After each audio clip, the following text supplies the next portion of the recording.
Assalamualaikum warahmatullahi wabarakatuh. Di sini kami dari kelompok 1 akan mempresentasikan tentang konsep dasar pembelajaran pendidikan kewarganegaraan MISD. Yang pertama akan dibahas oleh saya, Nur Rahmi Kirbillah, NIM T2019-4150. Di sini saya akan menjelaskan tentang hakikat PKN di sekolah dasar.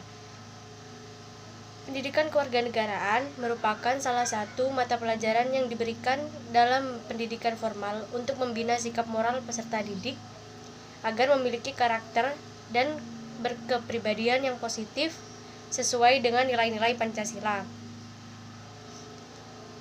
Hakikat PKN-nya ini yaitu 1. Program pendidikan berdasarkan nilai-nilai Pancasila sebagai wahana untuk mengembangkan dan melestarikan nilai luhur dan moral yang berakar pada budaya bangsa yang diharapkan menjadi jati diri yang diwujudkan dalam bentuk perilaku di kehidupan sehari-hari. Yang kedua yaitu sebuah mata pelajaran yang memfokuskan pada pembentukan diri yang beragam dari segi agama, sosiokultural, bahasa, usia, dan suku bangsa untuk menjadi warga negara Indonesia yang cerdas, terampil, dan berkarakter yang dilandasi oleh Pancasila dan Undang-Undang 1945. Untuk selanjutnya akan dilanjutkan oleh pemateri kedua.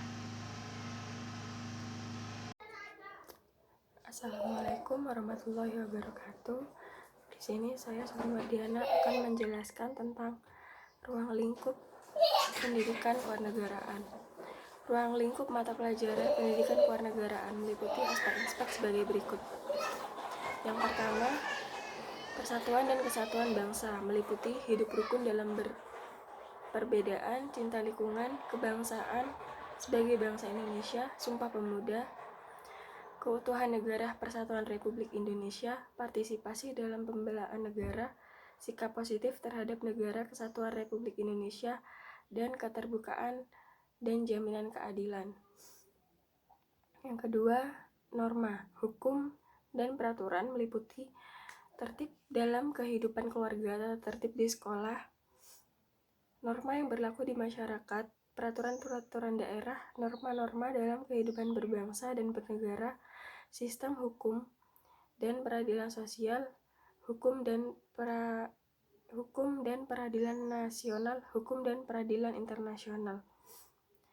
Selanjutnya, hak asasi manusia meliputi hak dan kewajiban anak, hak dan kewajiban anggota masyarakat, instrumen nasional dan internasional HAM, pemajuan, penghormatan, dan perlindungan HAM.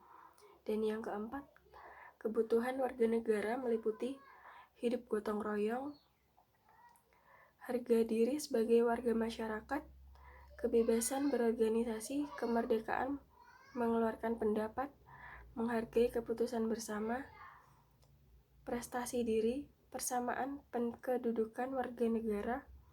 Dan yang kelima, konstitusi negara meliputi proklamasi kemerdekaan dan konstitusi yang pertama, konstitusi yang pernah digunakan di Indonesia. Hubungan dasar negara dengan konstitusi. Yang keenam, kekuasaan dan politik meliputi pemerintahan desa dan kecamatan, pemerintahan desa dan otonomi, pemerintahan pusat, demokrasi dan sistem politik, budaya demokrasi menuju masyarakat madani, sistem pemerintahan, pers dalam masyarakat demokrasi. Dan selanjutnya saya akan menjelaskan tentang karakteristik pembelajaran pendidikan kewarganegaraan. Pada materi konsep dasar pendidikan kewarganegaraan telah dikemukakan bahwa pendidikan kewarganegaraan merupakan pelajaran dengan keunikan tersendiri. PKN dimaknai sebagai pendidikan nilai dan pendidikan politik demokrasi. Hal ini mengandung konsekuensi bahwa dalam hal perancangan pembelajaran pendidikan kewarganegaraan perlu memperhatikan karakteristik pembelajaran itu sendiri.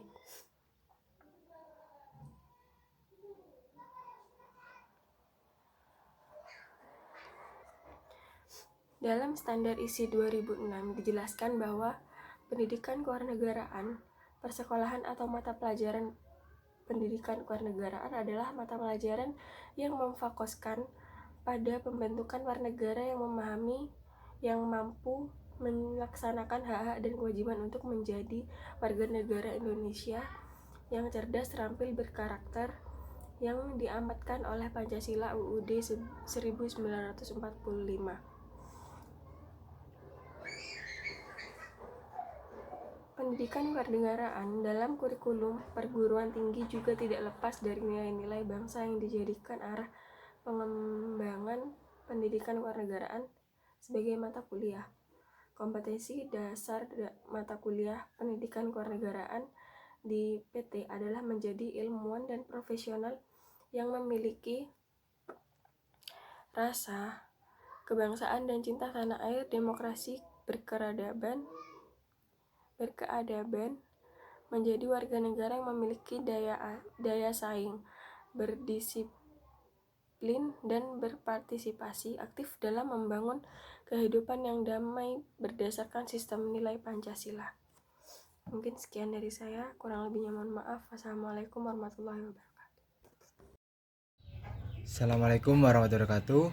Perkenalkan, nama saya Muhammad Nail Abror, NIM T 2019-4140. Di sini saya akan melanjutkan presentasi yaitu tentang tujuan pembelajaran PKN.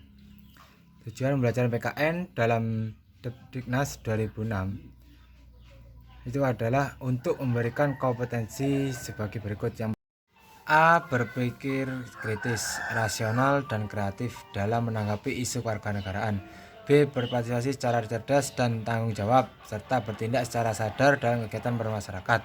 C. Berkembang secara positif dan demokratis untuk membentuk diri berdasarkan karakter-karakter masyarakat di Indonesia agar dapat hidup bersama dengan bangsa-bangsa lain.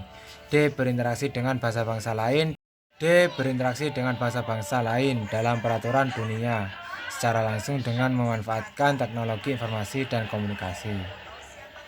Adapun lain dalam hal tujuan PKN di sini untuk yang sekolah dasar yaitu memberikan pengertian, pengetahuan, dan pemahaman tentang Pancasila yang benar dan sah, meletakkan dan membentuk pola pikir yang sesuai dengan Pancasila dan ciri khas serta watak ke Indonesia, menanamkan nilai-nilai moral Pancasila ke dalam diri anak didik. Nah, itu untuk ke sekolah dasar. Mungkin cukup sekian dari saya. Assalamualaikum warahmatullahi wabarakatuh.